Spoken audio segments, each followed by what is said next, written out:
Her big rig kept breaking down, draining every dime she had left. Alone on the side of a dusty highway with no clue why her truck kept failing, Rachel's world was collapsing. Then, a stranger in a small-town diner revealed a secret so shocking it would change everything she thought she knew and turn her fight for survival into a battle against betrayal and greed. Hit like and comment where you're watching from. Your support brings more amazing stories. Now, let's begin.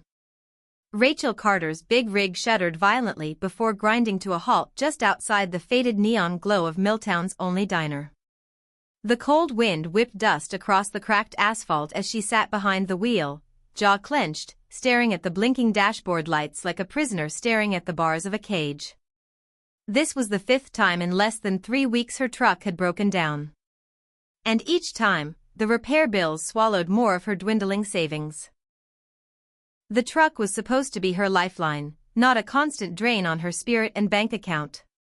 Rachel wiped the sweat from her brow. Despite the chill, she had promised herself she would not break. Not after losing her husband in a crash 3 years ago, and not after the endless nights on the road where loneliness crept in like a slow poison. This rig was her future, or what was left of it. The flickering sign of Dee's Diner beckoned her, a dim beacon in the growing dusk. Rachel shut off the engine and climbed down, boots hitting the gravel with a weary thud. Inside, the warmth hit her like a wave.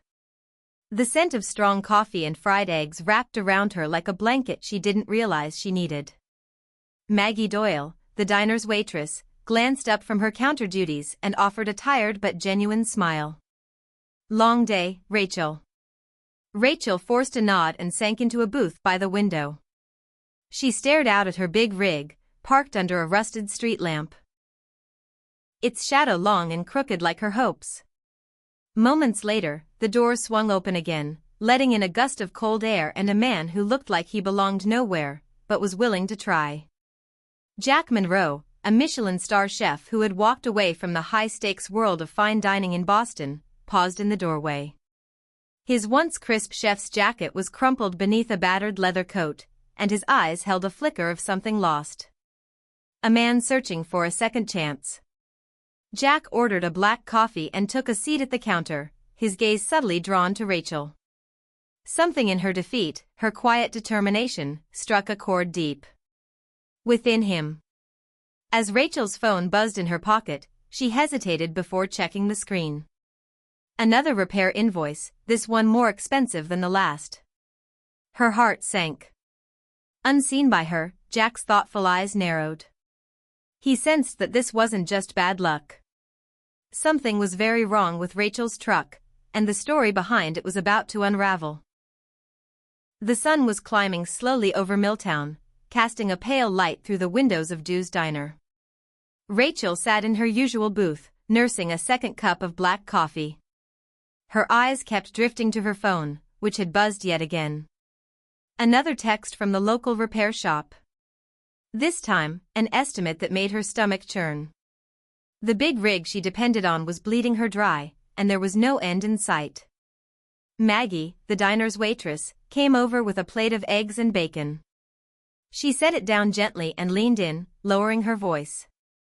"Rachel, I know you love that truck, but sometimes you have to ask if it's worth it. You don't have to go through this alone." Rachel's jaw tightened. "It's not just a truck. It's my future. The last thing I have left of my husband's dream."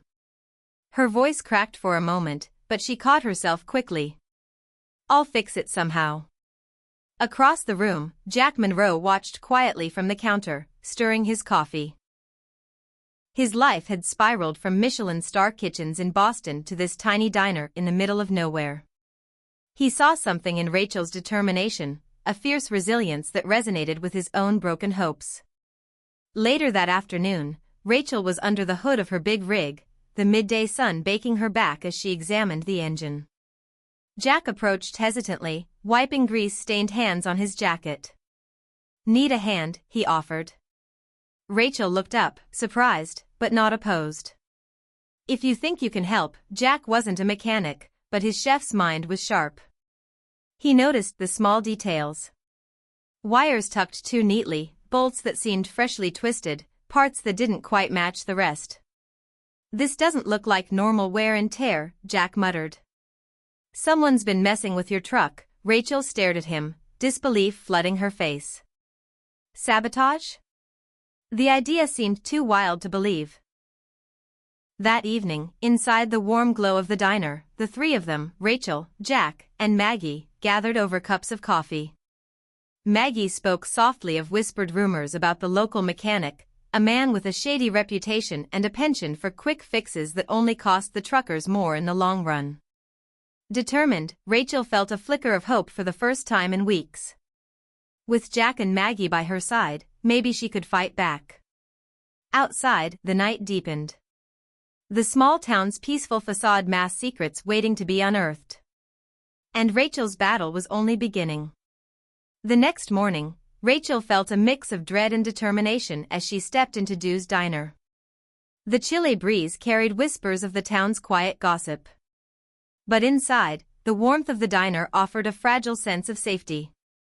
Jack was already there, flipping pancakes behind the counter, his hands moving deftly despite his tired eyes. "Morning," he said without looking up, then added with a half-smile, "I did some digging last night." Rachel's curiosity piqued. "What did you find?" Jack wiped his hands and pulled out a crumpled piece of paper from his jacket. "There's a mechanic around here named Tom Heron. Seems like a nice guy on the surface, but the records don't add up. Truckers whisper about him charging for repairs that don't last, and there's talk of cheap parts." Rachel's stomach tightened. She had suspected this, but hearing it confirmed hit hard. Maggie joined them, carrying fresh coffee and a look of concern. "I overheard some customers talking. Tom's got connections. Local suppliers who push these faulty parts, and it keeps truckers coming back, broke and desperate." Rachel clenched her fist. "He's been sabotaging my truck to make me pay more. I can't believe someone in this town would do that." Jack nodded. "It's ugly, but it's real. We need proof." Together, they hatched a plan.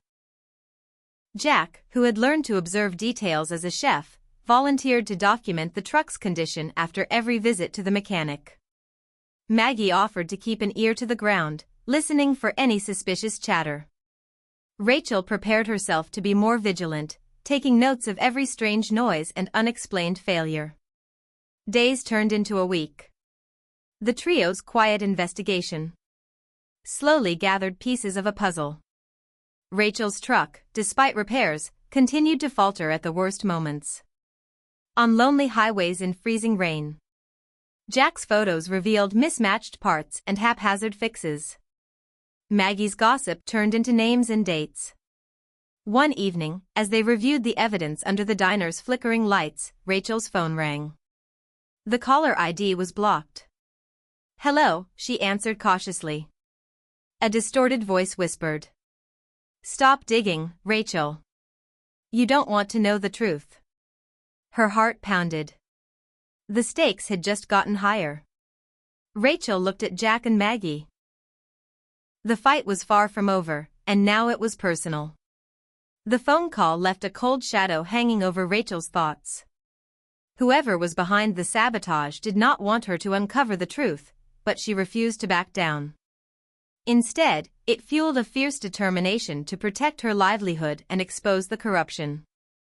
That night, Rachel stayed late at the diner with Jack and Maggie. They spread out their growing collection of evidence. Photos, notes, and voice recordings. Every piece told a story of deception and greed, carefully masked by the mechanic and his supplier. "Look here," Jack pointed to a photo showing a rusty, ill-fitting brake line. "This part shouldn't even be installed in a truck this new." Maggie frowned. If it fails on the road, Rachel could be seriously hurt. Rachel's jaw tightened. "It's not just about me. This mechanic has been ruining other truckers' lives, too." The trio decided to take their findings to Sheriff Collins, a man reputed to be fair, though cautious when it came to small-town scandals. The sheriff listened carefully, flipping through their evidence. He leaned back, rubbing his chin. If what you say is true, this could go deeper than just sabotage. But you'll need proof beyond suspicion. I can help set up surveillance at the mechanic shop. You three stay safe. Days later, hidden cameras were installed and Rachel found herself watching footage that made her blood boil. There were clear moments where the mechanic deliberately loosened bolts, swapped genuine parts with cheap knockoffs, and talked on the phone about keeping the cycle going. One afternoon, while reviewing the footage, Rachel's phone buzzed again. This time, it was a text message. Stop now or there will be consequences. Fear mixed with anger, but Rachel's spirit stayed unbroken. She called Jack and Maggie immediately. They're trying to scare me, but we're closer than ever. The diner felt different now. Not just a place for food, but a battlefield where courage, friendship, and justice intertwine. Jack began experimenting with a new menu inspired by local ingredients, quietly bringing hope to the struggling community. Maggie's unwavering support kept Rachel grounded. Then came the day when the sheriff with a team raided the mechanic's shop. The whole town held its breath. Rachel watched from the diner window, heart pounding as evidence was seized.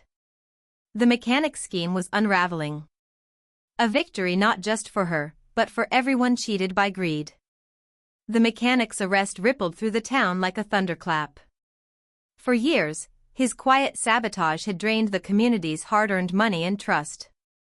Now the truth was out and justice was finally catching up. Rachel stood outside the diner, breathing in the crisp morning air, feeling the weight of weeks of fear and struggle begin to lift. Jack joined her, a hopeful smile replacing his usual weariness. Looks like you're free to hit the road without worry, he said, nudging her gently. Rachel smiled back, but her mind was already racing ahead. The ordeal had changed her, not just as a trucker, but as someone who had discovered strength in unexpected allies.